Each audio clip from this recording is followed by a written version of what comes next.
baffe abalungi tubaliriza ku programu yaffe nganzi Creators Lab olunaku lwa kubiri tubeera mu studio yaffe nga tukutuusaako art industry. Olunaku olwaleero zize n'omwami omu mu studio zaffe ajja kweyanjula naye nga tetunabagenda awo tubeebaza okutulaba okubeerawo kuba mubeerawo naffe tukola ki tubeerawo ne tunoonya bye tubaleetera ne tusobola okukola ki ne tweta abantu bammwe ne tweta abazannyi bammwe baproducer badirector baani naye nga olunaku olwaleero tulina omwami mu studio zaffe agenda kuba atubuulira akawonvu n'akagga mu film industry eno obulamu bwenge gye buze butambulamu yayingira atya challenges zasanze so bintu bingi nnyo bye tugenda omuyigirako bye tugenda omufunako mwe mwamutusaba era tumubaleetedde naye nga mwebale kutuwagira kusubscribinga to ring the bell tell your friend mugende nti munaye programu yaffe ya Creators Lab etandise ate nga Youth in Art Foundation be bateekamu ssente saako n'abayo TV nga n'abavujiriza abalala bakyajja so tukyeyongera ate tubeetaaga mujje tuwagire movie industry wano e Uganda tusobole okulaba nga tubaako kye tutuukako mu movie industry ate and I believe bwe mubeera eyo nga naffe tuli eno we shall succeed and ekimu tujja kikola kasita tuba nga tuli kimu nga tuli bumu together we can. I believe that. Thank you so much. I'm just welcoming you from where you have been. Just to relax. Let's enjoy the show. Thank you so much. Omugenyi waffe. Wanji Sebo. Tukwaniriza mu studio za Creators Lab. Sebo nange ndi musanyufu okunkyazaako bujjo mbadde mbalaba bulabi ne kati nzaani ali wano. Ekyo kitiibwa kya Mukama.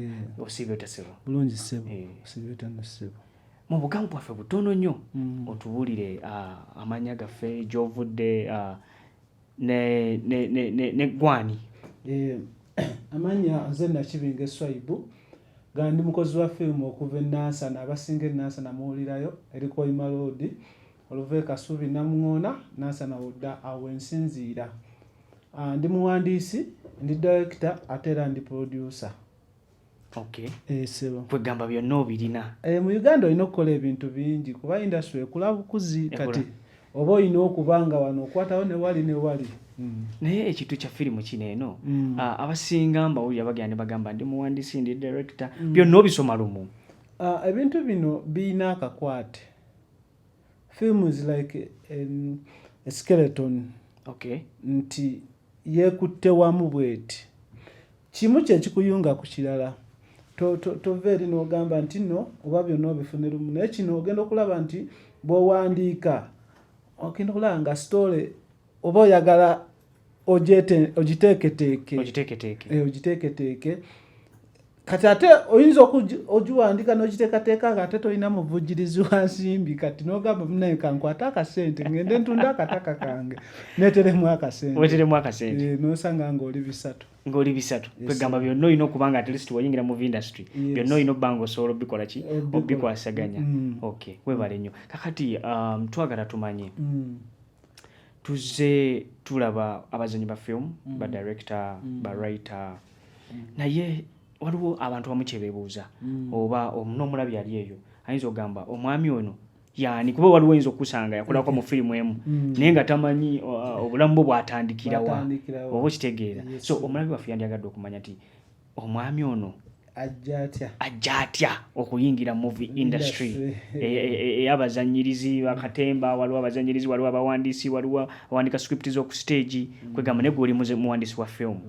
Okay. Nabo byawukanamukko birina akakwate n'ebyawukanamukko bino ebikyukira. Okay.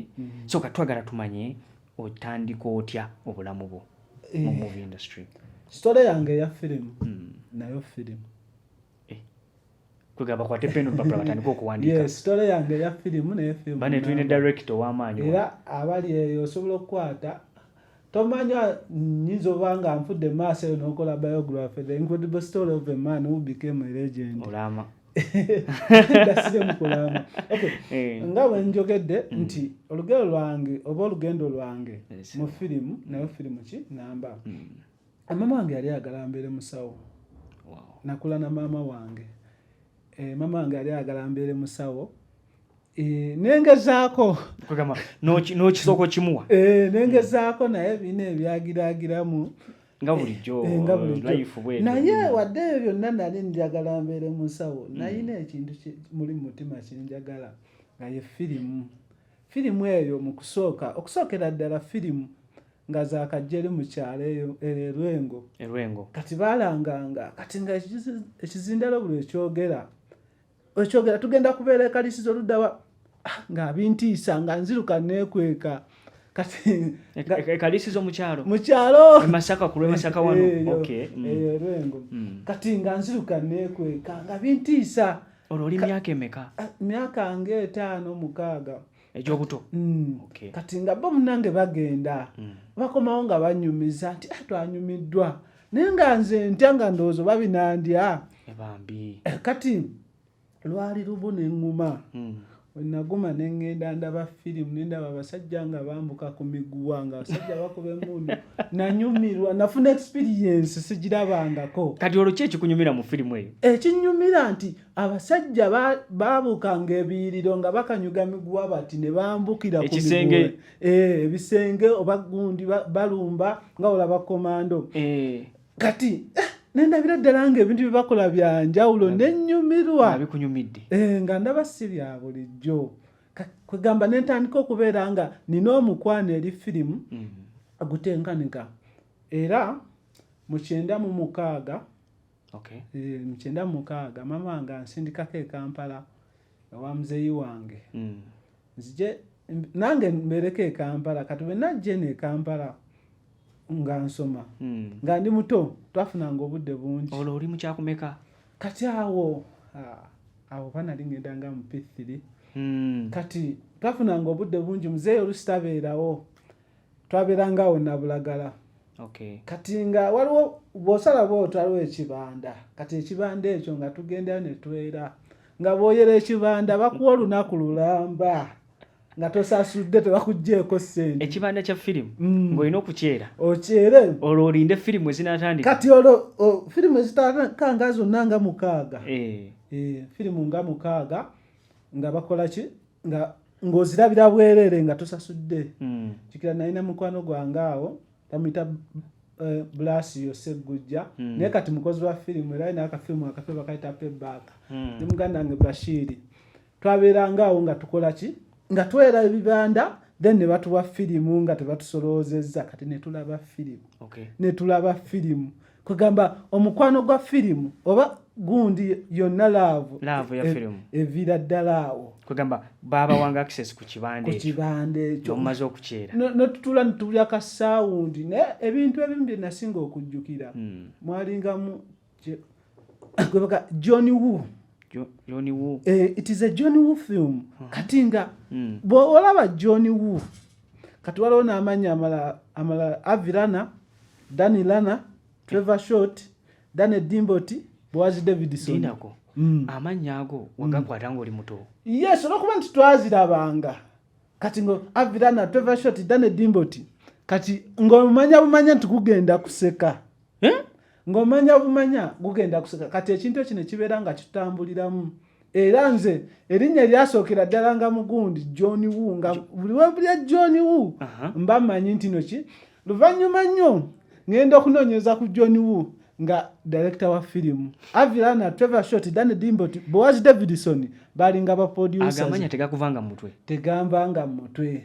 So firimu ekintu kya firimu sikiguddemu buki bugwi kyalimu kati ebbanga nga liise twafunamu awo obuzibuzibu senga waffe bwe twali tubeera naye n'abeera nga alwaddemu n'afa kati nenzayo Masaka ewa maama ewa mukadde neneeyongera okusoma naye ngenda mu maaso nga nsoma naye nga laavu ya firimu tekola ki teggwawo kati ate obuzibu bw'e Masaka nti ebibanda tebyalingayo. Kugamba wafuna laavu ya firimu okuzannya okulaba firimu bikuba mu biseera ebyo wali okyali muto naye ng'owuli oyagala nnyo ziraba. Nga njagala nnyo ziraba kati e Masaka ebibanda tebyalingayo nga firimu girabako Christmas mulaba firimu emu Commando oba Once Upon a Time in China twalaba firimu eyo. Once Upon a Time in China Jet-Li biseera ebyo nga mugiraba Christmas eno ne Christmas eddako oba oluusi ne Easter naye nga tekola ki nga tebatama kati olwo nga nayo yakusasulira nga basooka kubamu awo obuyimbayimba ne bamala ne mulaba firimu kati then endongo netandika kati ate ffe twali tetunakula bulungi kuba ndongo kati awo nga tulaba firimu eyo olumala firimu ne babasiibula ne mudda ki lindako olwo nga mukadde akukkiriza ogenda olaba firimu nanti obanga webbirira kuba byakito obimanyi kati nno ekyenjawulo ekibeera mu kyalo nti bweba Christmas olwo luba lunaku lwa kusanyuka mugenda ne mulaba ssaawa nga 5 oba 4 ne mudda ewaka era ne ku mbaga zeze ennaku ebbiri zosobola okukola ki okuvaawo kewaka kumbaga oba ku Christmas kati awo nga tulaba firimu zaffe ne tumala ne tudda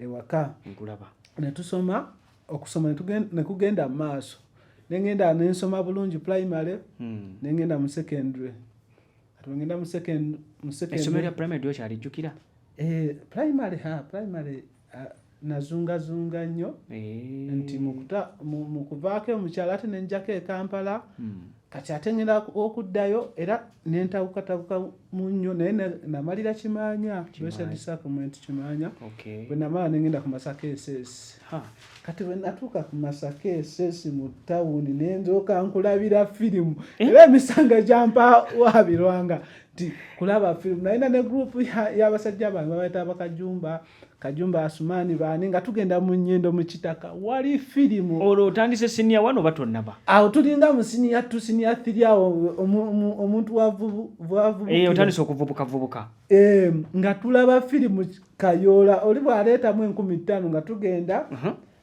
n'asasula olwo ye mugagga waffe n'abasasulira mwena firimu then n'okugula obunyamanyama bukulukulu bbaawo nga ye mugagga yajoga kati olwo ku ssomero muvaayo mutya anti oluusi lwabanga lwa 6 olumu nga tutoloka ng'ayinamu ssente yajogesa bano era baganda bange mbaagala nnyo Asumani Kajumba waswa gye bali abamu bali mu Amerika abamu bali ludda wa twalabanga sinema kati mu kulaba sinema netugenda ne tusoma ne tumaliriza kati mu senior 6 kulaba mu senior 6 awo mu holiday awo okuze awo nkuze mu kusomero lyalimu era kati mu holiday wano mbadde ndaba firimu z'abazungu simanyi nti oba aliyo n'ebina Uganda nga simanyi nti biseera ebintu zoye tebinaba kutinka nnyo nga byali tebinaba kutinka nnyo kati lumu ndaba firimu bagiyita Welcome to South Africa.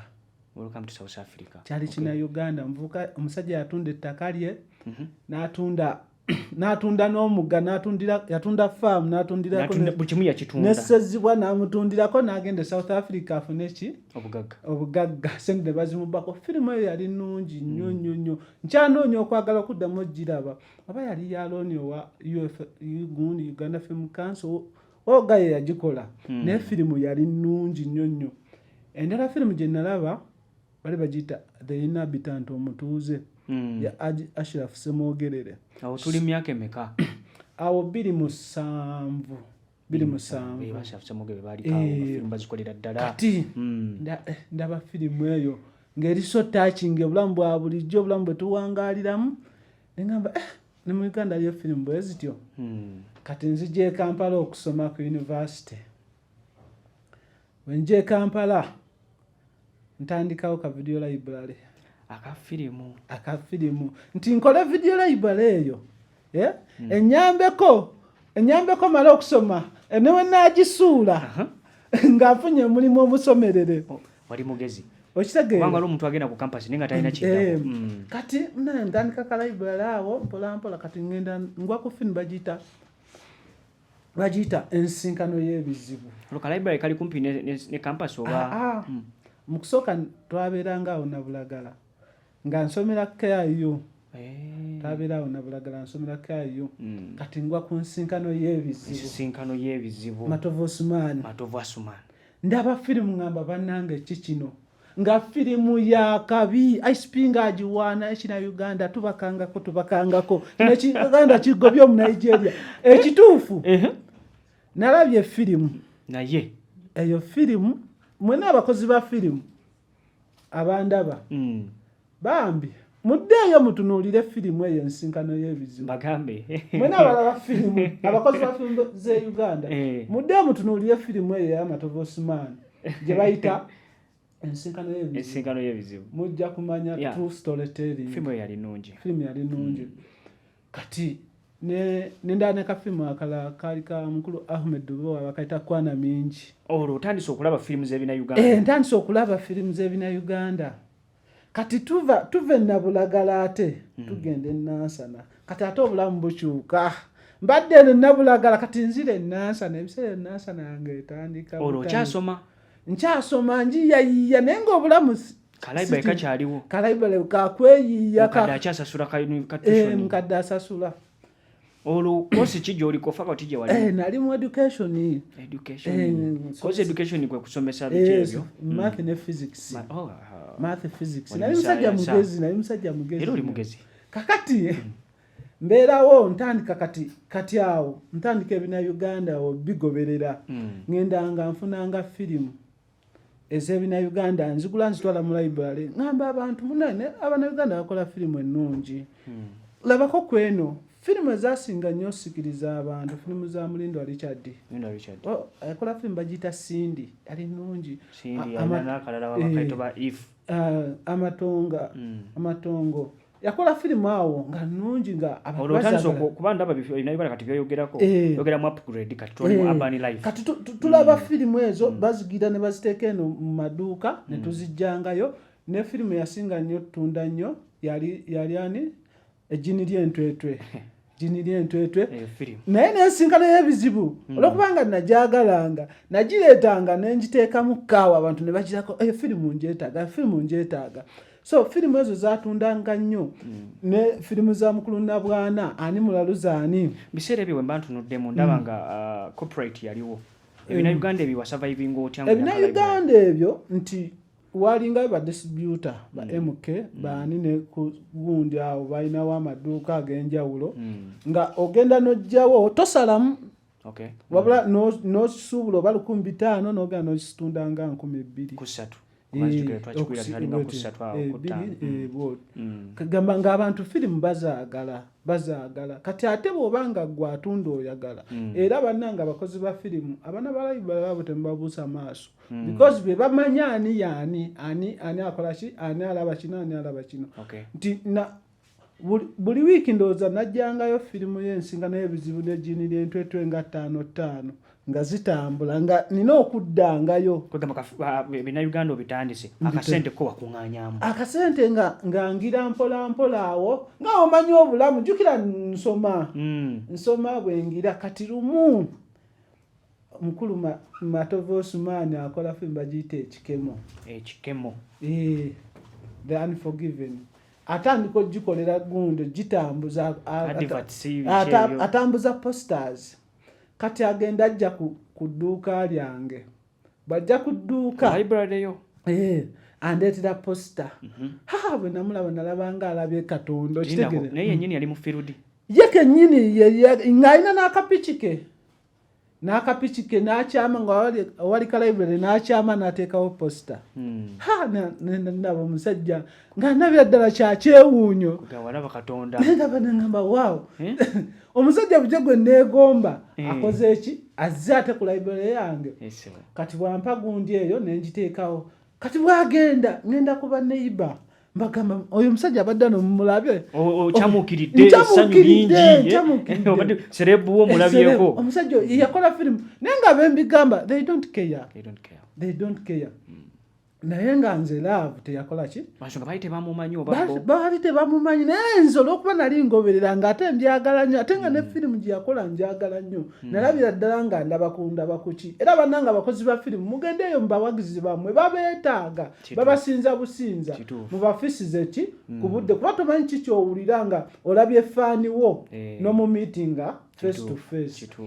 Kati olugendo lwa gundi olwo embeera bwetyo nga netambulira kati neŋŋamba muli mu mutima naye nange sisobola kukola firimu sisobola kuzannya lindako olwo firimu zozoolaba n'ebina Uganda engeri gyozobirabamu otandika okwefumiitirizaamu ekinyegenjega nga nange ndi mu kamera nga nange nzannya olumaze olaba omwami ono ndabye omwami oyo ndabye bagira bagundi abo baalanga nga bazubayiri mbadde mujje mwewandise ku bina Uganda abagala ozannya but the problem nje nalina nga nina fear fee eriwa nga ngamba wesitaakole bulungi mu firimu wesitaazanye bulungi wesitaazanye bulungi so kati ekyo kyandimitinganga ngamba ate bati wesitaakole bulungi kwegamba nentyanga neweetya kati bwe ntuuka nentandika okubeera mu kusomero eyo ntandikanga okufuna obuzibu muki excess gundi nga obudde akasente kalwawo bateekawo charges wano ku university charges biki kati ate nga mukadde tojja mugamba alese alwanye oba naafuna akakadde ate mugamba ate bayongeddemu 3 bayongeddemu meka kagamba binne bitandika okubeera obulamu ne bitandika okukaluba okukyuka era nakumekereza okuzeemu kati twagala muteekako expression nene nakumekereza nfunye dediya nga ngamba nti nja kugattagatta nsobole okuddayo nfune koosi yange kati nekyera nti nagendako mu field okusomesa ate nebinjokya ng'abaana sibasobola mbatya okitegeera kati nagendako mu field nensanga osomozi era ngamba ye nfaaki wagendako mu field nosanga okusomozebwa nga kw'amaanyi banyaga bakola ki abaana batiizinga oli mu film industry otandise si mu firimu ngamba okusomesa ogenzeko mu field okusomesa ndi muto abaana lusi twenkana abaana batiizinga njogera mpola ki okitegeera biseera ebyo walinga myaka emeka mu biseera ebyo ndowooza nali myaka nga 22 olwo oyingira gundi secondary primary nakyo ogenza okusomesa so abaana waliyo abakulu waliyo ab'emyaka 25 boogera enzungu ajugira nti munaye navali oluzungu lwakugatta bugasi kati ng'omusomesa yali agenda okusomesa physics ne is it math waki oluzungu sebo oluzungu sebo olulina okubeera gundi it's a mode of communication naye ennaku zino abaana oluzungu kati lungero bafuwa lulalamu oyinza okubirawo embogo abaana ne bakusekerera mu kibiina kati ngendako mu field eyo binjokyamu nali manyi byangu ebinjokyamu nenga lwaki sifokasinga nensigala ku firimu nentunda firimu natunda vijje junior netutunda junior ekina-uganda naye nga laavu ya firimu engira ensika kati nasanga omusajja omu nemugamba yali director mu firimu ezimu waliwo nga gy'omulaba nokumana nalinga mbigoberera Mustafa Sekoyama director biki ebyo bite kati ngenda mugwako olwo omusisinkana katubaako enzikiziganya gye twakkiriziganya n'abaako akasente kaŋŋamba nenja neŋŋamba mukwano gwange yali mukyala bamuyita Suzani abaddewo nnyo mu bulamu bwange Suza munaye webale nnyo kale namugamba munange n'omusajja yangambye mutunayo akantu bwe kati angire yanoonya akasente kaabula obuliddeko ne mukwano gwe Susan mubuliddeko nanoonya akasente nekabula kati nga buli wajja ngamba mwana kale nina project zendiko ng'ekigambo ne project sikitegeera mumanya bulimi lwa firimu naye abantu ba firimu mututiisatiisa mwana mwakinga on several projects kati ng'ogamba oba byebiki ebyo ng'olaba ng'ekintu ekinene ng'olaba kikususeeko ng'olaba kintu kinene nnyo okitegeera ngamba omusajja bwayogera olulimi nga kugamba nyina project genwaninga I have like 3 projects ngamba mama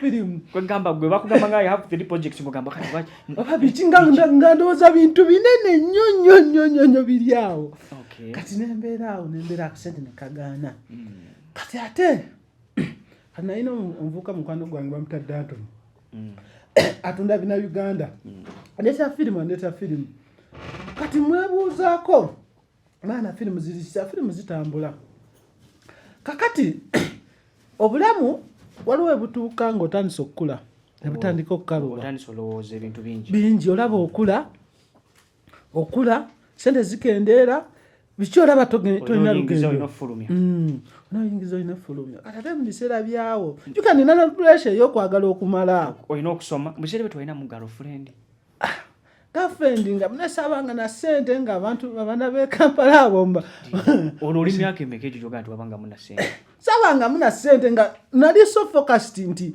nakufanga kuza bizinensi yange Swaibu videos abakyala badde bali kale neegombangamu ng'omuntu kale tabulamu bulijjo okitegeera oba oteekateekayo ku busente mpolampola naye oteekayo otya ayinza okunzikiriza ayinza obutanzikiriza okitegeera so kati otandise okukula nina pressure y'essomero eno kati mu kubeera ne pressure y'essomero njagala funa ssente kati alalaba wenyingira akapapula nyingira ozannya akapapula nyingira zaala nga kyenjagala sports betting nga kyenjagala nfune ssente ngende malirize course nga nze njagala ekintu kimu oyagala kozaamu njagala nfune ssente ngende nkwate nsome bulungi nfune diguli maama wange kuba yatobanga musana n'omusanga mu ssaawa nga 10 nga kyafa nsome nfune omulimu ogw'ebbeeyi mbeereko mu ofiisi nga muli muzadde nakyeyandiyagaliza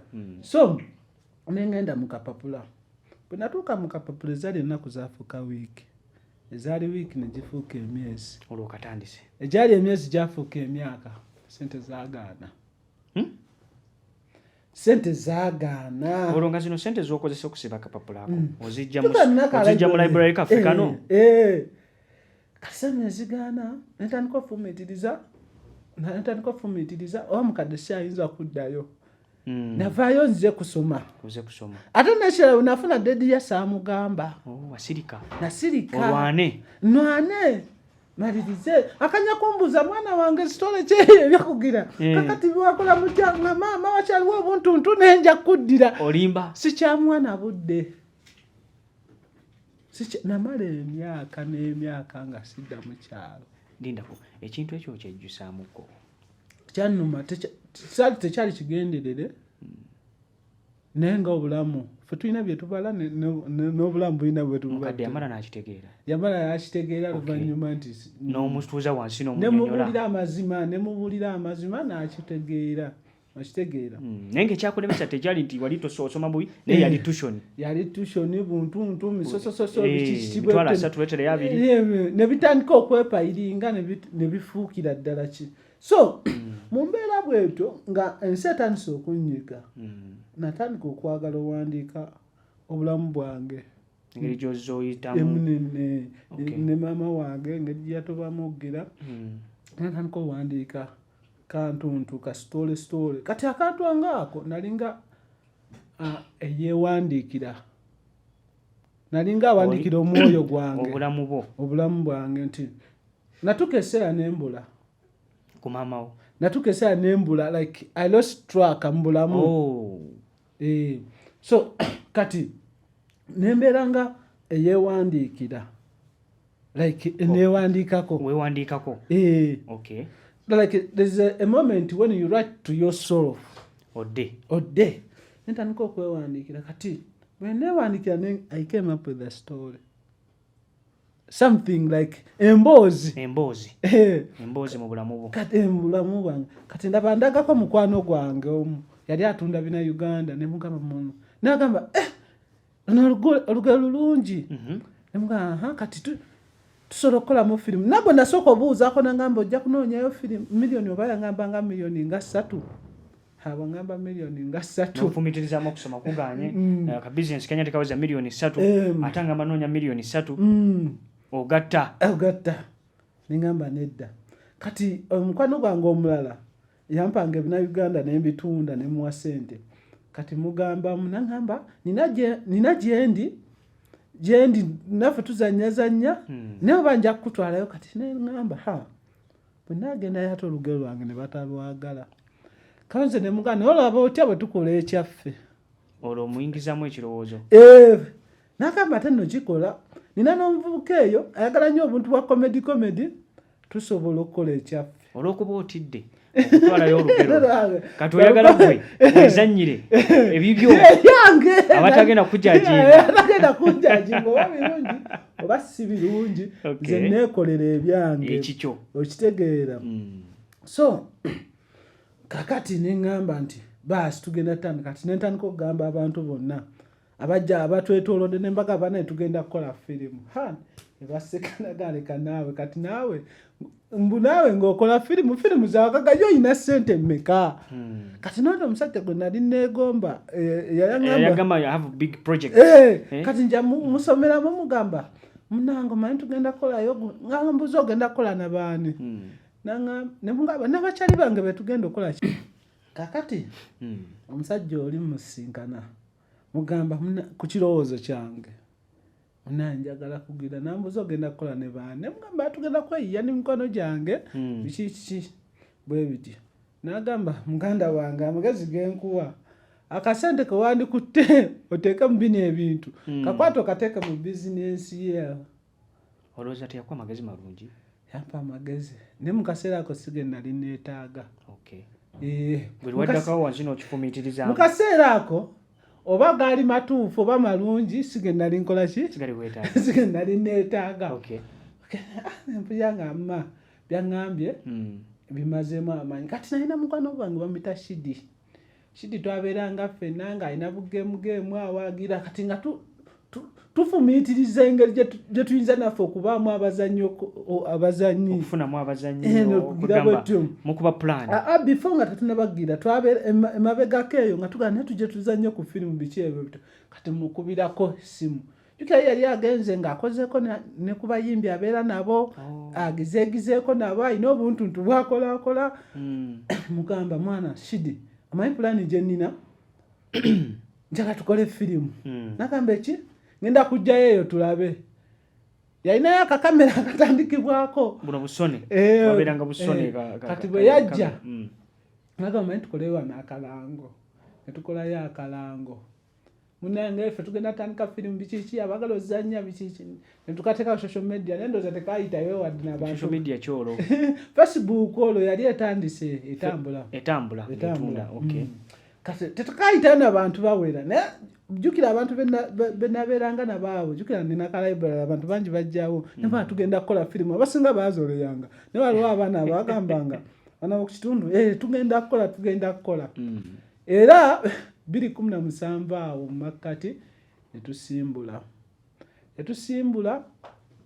olugero tululina tetufuddeyo balulungi oba si lulungi naye nga buli omu agamba kirungi nga biseera ebyo mwali mukkiriza era nga tukkiriza kirungi naye nga mu kabajeti mwali mukayina kati obuzibu bwatuuka nga tewali bajeti nga tewali bajeti kati nga nze pawuniya wegundi ate nga nze nina okuleeta wekibiina olwo mukiwadde erinnya tukiwadde Crane Films kikyaliyo gyekiri kati nga nze nina okuleeta akasente era ate jjukira wali akasente kadde katekubya ki mpi kanekubya mpi ngamba okenjagira ntandika oyitanga mu mikwano gyange muno nina kyenfumba njagalayo akasente basinga abamu bansuubiza kati tutuuka onaku twali tusetinze tutugenda setinga bweruti ntandika obayitaayitamu batandika okugira bwebati nebwebati kajjukira abaana bali mu WhatsApp group bali mu kwesunga 17 tulumba olwo bamanyi okuzannya tubadde twetraininganga ngani train olwo kati Shidi ya traininga yalinamuko ka idea jukira abaddeko mu music video akolako na music video kati naye nga nange engeri gye ndinanyini lugero nti oli bw'aba tajjaayo kigundi mba nkiraba naye nga ekyo si kyenjagala jukira olugero lwakumutima ne story gye nakola jukira ng'enkwatako somehow kakati twetandise okwetraininga tusetinga olwo tutandise kati twalinga tugamba bwe tukuŋŋaana tuteekayo 10,000 olwo lwatuyamba mu ggula ki emmere ey'okulya olwo muli bameka twali abantu nga 10 twasooka ne tubeera batono naye nga mu district mbagamba ne tulina okubeera rehearsals tulina okukola bwe script yali yeetaaga abantu nga 35 omanyi oba otandika oba otyo tofokasinga kakati twali tukyali 19 omukaaga ne beebulankanya ne mbagoba ate 19 tusigala 13 ne mbagoba kati olwo mutandise okushootinga ate tunabatandika shooting and process netubeerawo kati abansuubiza akasente beebulankanya katunoonyeza we tujja kamera nga kamera tusobola gifunira 7,000 padde. Kamera kimbiseera ebyo? Kamera oba yali gundi oba walingayo Canon. Canon nze nali sizitegeera naye oli yanga yazitegeera. Zitegeera kati Canon eyo tugifuna ku 7,000 naye ng'ofuna egyo 7,000 ginnekubyampi nga tugifuna ne tugipangisa ne tugenda olunaku lumu olw'Essande ne tukwata byonna. Twakwatangayo siini ze tukwata kuba siini ezimu zaali mu kyalo era tukwatayo siini ezo ne tukomawo ne tulinda ate Sande endala ne tuddayo era ne tukwata siini. Olwo nga mutunuzaamu kamera nga mwe ne sawundi muyina nga sawundi oba n'amataala kuba bintu bingi nnyo ndowooza mu film industry ebyetaaga. Amataala twali tetuyina mu kusooka, tukozesa kasana, tukoze ne gundi DIT zaffe DIY do it yourself. Tugwize tubiboodi bino taddeko ebipapula bwebiti ebanga reflector. Okay. Kati tukwata olunaku lumu lwa Sande ne tulinda Sande kati eyo nga mu makati ga wiiki wenina onoonyeza akasente ate akanapangisa kamera weekend ekola ki olwo gw'osasula ssente ezo n'ennyumba gw'owesasulira? Nze neesasulira. Ne bizinesi ogw'ogisasulira? Nze ngisasulira. Oli mugagga. Kati ne twakwata wiiki esooka ne tukwata wiiki ey'okubiri kati tutuuka wiiki ey'okusatu twali tulina okukwatira mu ssomero. Essomero lituwadde bulungi ne tusitudde n'ebintu byaffe tutuuka ku ssomero bagamba ate munnange musooke mulindaawo. Twatuukayo ssaawa nga 2. Mu holiday oba abaana nga basoma? Abaana baali bagenda kusoma. Lwali lwa Sande nga batusuubiza agenda kutuwa. Tulaba batwetolooza tubadde mu ssaawa 3, 4, 5, 6, 7 paka 9 ne batugamba n'okusinziira twakafuna UNEB Center kati abaana bagenda kukola bigezo. Tetusinza bakkiriza. Wawulira otya? Awulira nga mmenyese omusanvu gwagenze ne tuvaayo ne tugenda awo Munakule ne tukwatayo Jessica Sinika. Tebaazikuddiza? Omusanvu gwali gwa kamera. Bano bo baali batuwadde buwi ssomero. Kituufu. Wano mwamala ne mukwata nga babamye essomero? Twakomawo nga budde bugenze ne tugenda ne tukwatayo kasiini kamu awo Munakule ne tubivaako olunaku ne lutusala. N'ow'omusanvu n'agutwala? Already yali afunye dda ssente ze nga twamulekedde ssente ne tulyoka tujjayo kamera nga tulina bunaddayo. Okay. Kati tutunudde nti firimu already otandise ekirowoozo wakyeguza. Wasooka ne wejjamu kiri nti wenatwala firimu zange bajja kukigira nze kanezanyira ebyange. Kati gwe already otandise film industry omaze n'otandika okukwata firimu. Firimu gy'osooka okukwata bali bagiyitaani? Bali bagiyita Topowa. Firimu eyo gyeri? Ku YouTube wagiteekayo? Gyeri. Olwo omaze okukwata firimu eyo olwo otambudde otya? Kati firimu eyo ne tugipimiyalinga ne tuteeka premiere eyo ne maama wange yajja yafeerwengo najja era yali omu ku basapoota abampeera ddala yali so impressed by that. Olwo amazima yagali yagategeera dda? Yatukesera n'abivaako nakkiriza n'agamba omwana ebyokusoma bireka byakola si byagaana. Kubanga yalinda graduation nga tagiraba? Nga tagiraba. Okay, so kati wano mu kujja yali talinamanya naye just yali yakivaako? Yatukesera n'akkiriza n'agamba buswaiba ebyokusoma byakola ki byagaana naye nga simubuuliranga mboozi kozi kyajja kitya okubeera ki. Okay. So kati firimu yaffe tugenze mu premiering tukuŋŋanyayo akasente? Twakuŋŋanyayo akasente ke twakuŋŋaanya twagulako oba kagundi ka microphone. Akakwata amaloboozi? Akakwata amaloboozi. Kano ke bawanika waggulu ka boom? Twagulako. Biseera ebyo kaali kasente meka? Twakagula emitwalo 17. Twagulako emitwalo 17 ne bafikafikawo awo n'obusente. Nono okyaliwanga atema ye nga ye gwe nsooka okukola ki? Okuwaako. Anatematema firimu? Atema. Okay. So kati tulabye engeri gy'oyingira mu film industry. Film industry already omaze ogiyingira? Yes, kati akwe kuyingira. Awo oyingidde film industry. Kunyumidde etya? Film industry erimu obulumi n'okunyumirwa. Oluyimba? Erimu ebinonoggo. Erimu eruma emenya efumita ku mutima naye era wessanyu ate bwewennaku. Kati bwe twakola firimu awo tukolakola ne tweyongera mu maaso kati tutandise okukola firimu. Awo mutandikidde ddala. Tukola firimu kati ate awo ekibiina ne kyekyanga awo 2019 abantu nga tetulina lugendo ne kiyulika. Olwo mu kibiina ekyo wali tolinaamu mukyala? Era ebbanga lyonna tonafuna mukyala? Awo dda tukola firimu just nga firimu si byabakyala kubanga babiseera ebisinga bagamba nti abafirimu balina kwagala bafirimu abayimbi balina kwagala bayimbi. Ekibiina olumu ebibiina bitera okusasika olw'ensonga nti abakyala sex ebbiri we zibeera munnaye ebiseera ebisinga tebitera kutambula bulungi. Olwo omanejinza otya abazannyi bo? Bannange kyali si kyangu ebimu byatulemereranga twagezangako batange naye ebimu byalemanga kati naye nga omanyi internal conflicts ekibiina kyasooka nekisasikamu nekigiramuko kati nga bwegambye nti awo nafunamu obulumi nembeera so down kati raba nalinamu olwo kati kafirimu ako twali tukakoze njeno ku National Theatre ng'ate abantu bakamanyi. Topowa mukulu Sinani Sentongo yanyamba nnyo kashi yalinganga nga ku social media ogenda Sinani Sentongo shared nga mbutuufu ngamba omusajja ono musinkana koddi nga naye tomumanyi nga simumanyi naye nga sharinga akantu sharinga content ekyo nno kirungi koze beera support y'amaanyi nga support ngenda otuuke no ku National Theatre nga abantu bakamanyi bwe najja ku film club awo abantu bwe bakamanyi kati bwe najja ku film club nesinga n'omukulu bamuyita Musinguzi Godfrey nambulira ku film club bwe natuuka ku film club nendabanga mbutuufu atuse mu ggulu lya sinema. Olwo otandise olugendo olwo olwa ddala?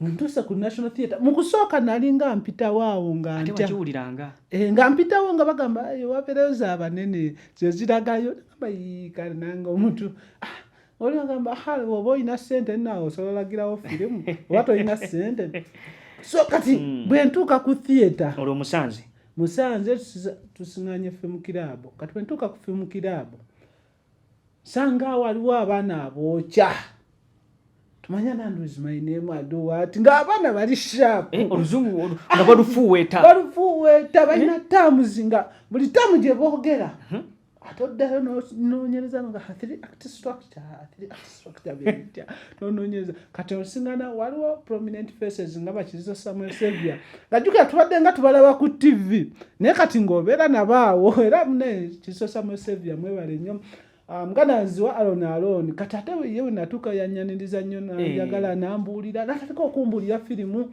nambulira naga firimu yange yasooka nze nali nkompitinga ne Jackie Chan mu Dabani biki nendaba ng'olugendo nagamba kafirimu ko kalungi manye ekigambo ekyo kiwoomu baga omusajja oli gwe nasanga naliko awo yansangako nangamba nali njagala kukusanga kwebaza webale kukola firimu nnungi. Ono yagamba I have a big project. Ye yangamba nti sente zo zikwate oziteeka mu business toziteeka mu firimu kati ayagamba yangamba webale kukola firimu webale kukola mulimu mulungi kuba firimu enagikola nagenda nenjikubira posta nga buli library njiteekawo bavijje bonna nembawo ne balanga bagiyita topowa ye firimu kafirimu tekaafuka kafirimu ochegeera so kati ngenda tuuka eno nga kafirimu bakola ki bakategeera gana ngamba your film is good ochegeera mu kaseera mu biseera ebisinga waliwo omuntu ekintu kyaba yeetaaga motivation ayinza okuba alina byatatuukiriza era bafilmmakers bannange bane nsaba tukendeeze ekyokukuba amafumu ekyogamba nti tuwulira sometimes n'owoba owabula beerako n'okuwabula okuli constructive mugambe your film is good but it lacks in this and that. I think chiba kikongerako ko okusobola okenlightinga mu byoba tosobodde kola.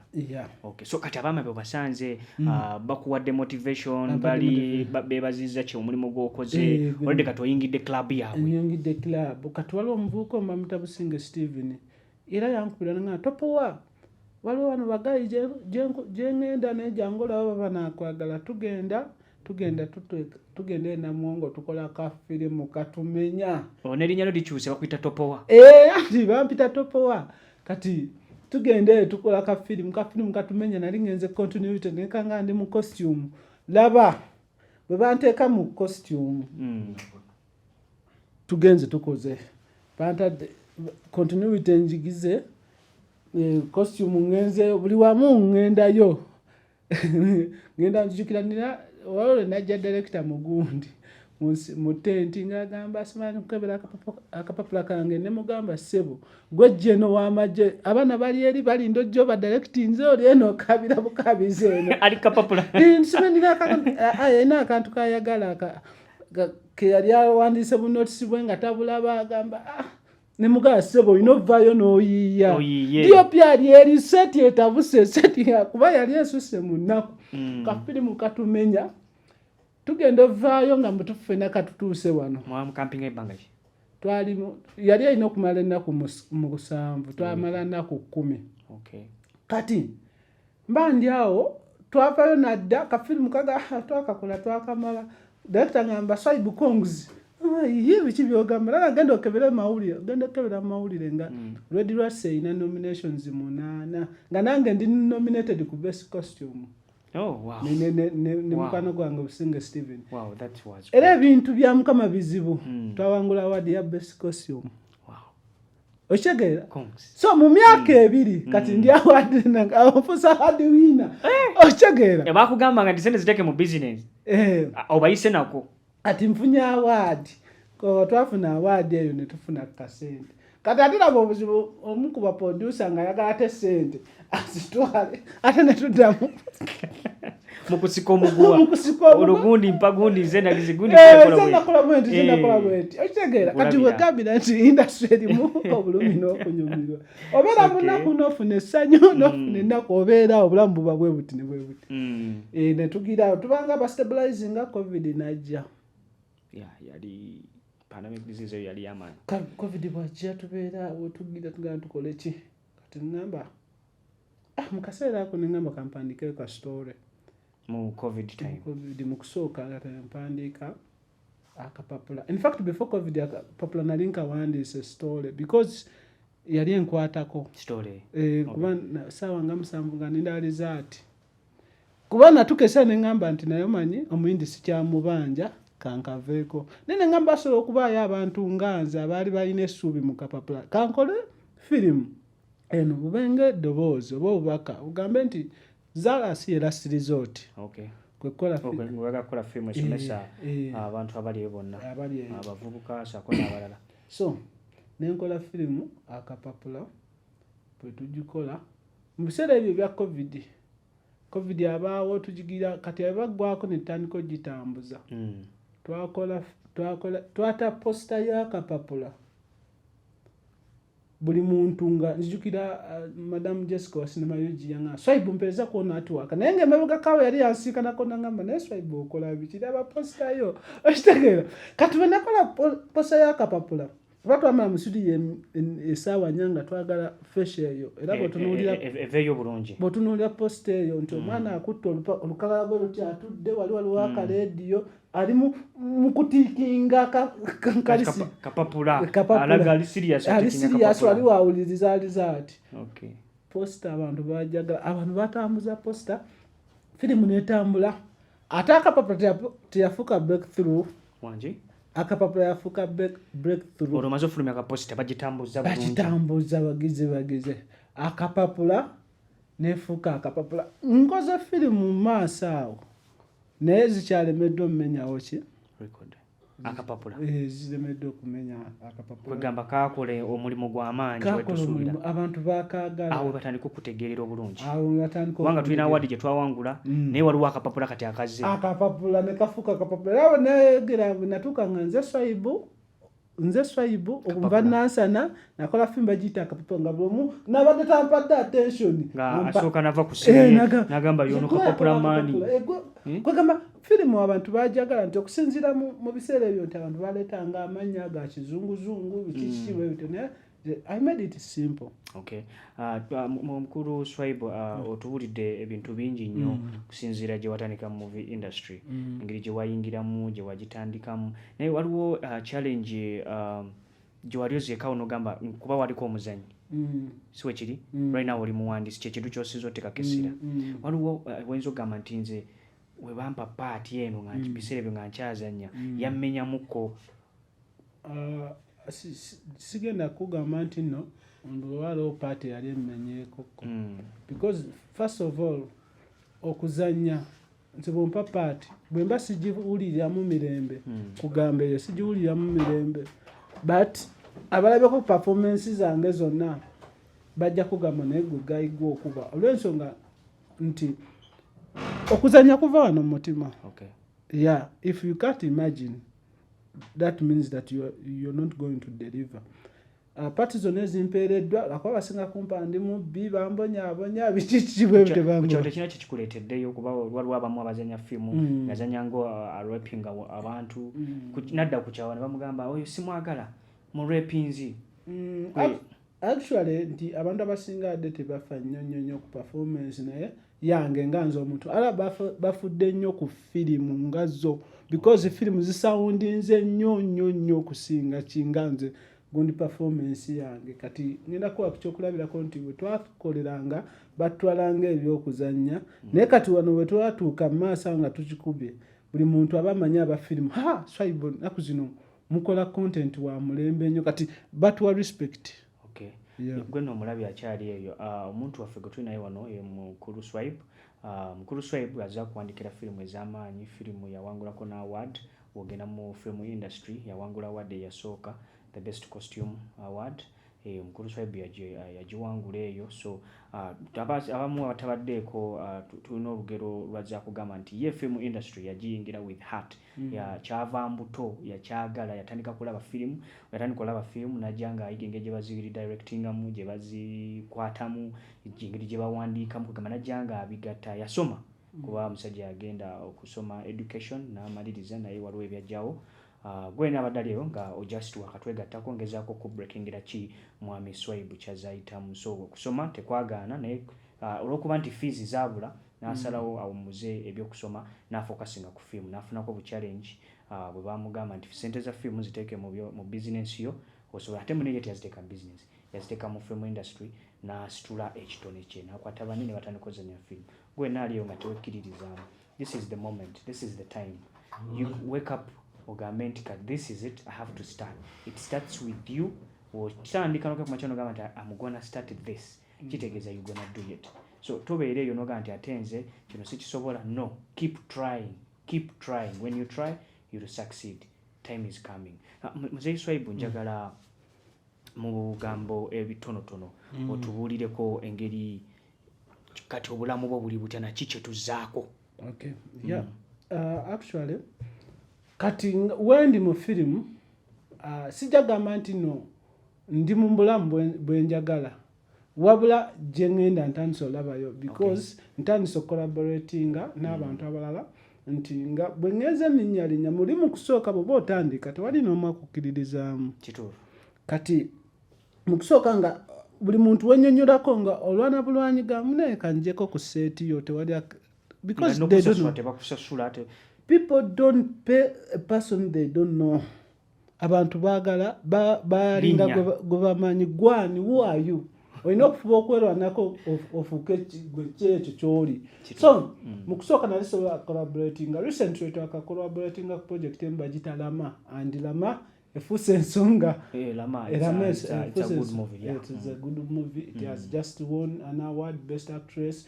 It was nominated in Nigeria. Categories Satu, Best Supporting, Best Original Score, Best Indigenous. So kati ate waliwo ekipya ye Labisa Brand. Challenge tubadde tulina mu firimu zaffe za Uganda ya marketing. Kati fe obuzibu bwe twabulabye ne tugamba nedda tugenda bunogera eddagala kwe kutandikawo kampuni ya marketing abagiyita Labisa Brand tutuukirire tujja kuba tukwata product yeeyo tugituuse ku target audience ku muntu wa wansi koyo gwogenderedde okukola firimu n'owa waggulu naye ba target abatamu bagamba nwanirira muntu wa wansi kati ani alwanirira owa waggulu. Office ezo ziriddawa office awo sofa office tubadde tetunaziteekawo zigenda kubeera nga tubagamba bwe tugenda oziteeka naye ng'ekibiina ki registered ki registered oyo yenna yandyetazo kiyingira akola atya si kibiina Labisa brand. Labisa brand is like a company. A company production. Yes, kati tugeze nyina filmu yange nze ndi director wa company emu njagala kuyingira nyinza kola nti mulabi ali eyo ojja ne tukumarketingira ne mu marketing content wono tu marketinga. Okay, mukuru Swaibu, tubuulireyo ebigambo biri bisatu akatalike ka kiki kye wandiyagadde okulaba otegeeza abalabi bo abazannyi bo abawandiisi banno mu bigambo bibiri bisatu tulabe nga tuva. Okay, nze kinandyagadde okugamba abantu nti bannange tukkiririze mu ngero zaffe tuddeyo ku nnono ku sitole zaffe ezaddala ku bulamu bwaffe bwe twakuliramu kuba buli muntu alina story buli muntu alina back story wajava connection ye ne community tokola firimu ya Christopher Nolan tokola firimu ya Gondi kola firimu gwe nga jajjawo bw'oba otudde naye asobola ogira n'omwana omuto kyekyo bannange tukole engero zaffe tujja ziguza ensi ya. Okay, bajjukize erinnya lya film company ya company ne word over n'amannya amanya nze Nakibinge Swaibu nga nsinziira Nansana company Crane Films Production naye ngaaliwo ekipya bakiyita Labisa brand ezze okuziba eddibu oba gaapu eri wakati waggwe producer ne consumer. Okay, gaba n'enamba y'essimu abakulu abajja kukulaba. Enamba y'essimu eri 0752 Okay, thank you so much Muzei Swaibu, mukuru Swaibu, director, writer, producer, byonna versatile. Gwe n'omulabi abadde nga tutambulidde wamu nkubyazaaliza weebale nnyo okutulaba tukwaniza ku programu yaffe ennungi enganzi. Weebale kutulaba, weebale kutwagala, but don't forget to subscribe, to link, to share, to ring the bell. Bagita Creators Lab buli lunaku lwakubiri tubeera twogera ku nsonga za film. Okay, thank you so much Director Swaib. Yes, gwe wenna ali eyo atambudde naffe okuva gye twatambulidde olugero lwa Director Swaib omuwandiisi ye writer ye producer ye director kwegamba ali versatile woba ogenze mu art industry byonna asobola bikwatako n'engeri gye yayigamu film industry wamulaba olugero lwoza oluwulira gwe nno amisinze okutulaba nga tulina live kubanga tubadde live genda ku YouTube channel zaffe Creators Lab oteekemu ojja kuba otulaba, that's our program. Ate nga tuteekebwamu ensimbi ba Youth in Art Foundation saako n'aba Yo TV n'abalala bakyajja tukyayaniriza ba sponsor bonna wenaze tuli wano kubanga supportinga Ugandan movie industry oba Ugandan art. We are here to support that. Wetubeera obumu tujja kiggusa tujja genda wala nnyo tujja sobola okulwaninga art mu next generation okulaba nga tubeera bumu. Amanya mbadde Malcolm Scott Kalisa wamu ne producer wange bonna mbagala nnyo mubeere bulungi temujjango ko keep watching, we shall succeed. Thank you so much. Thank you.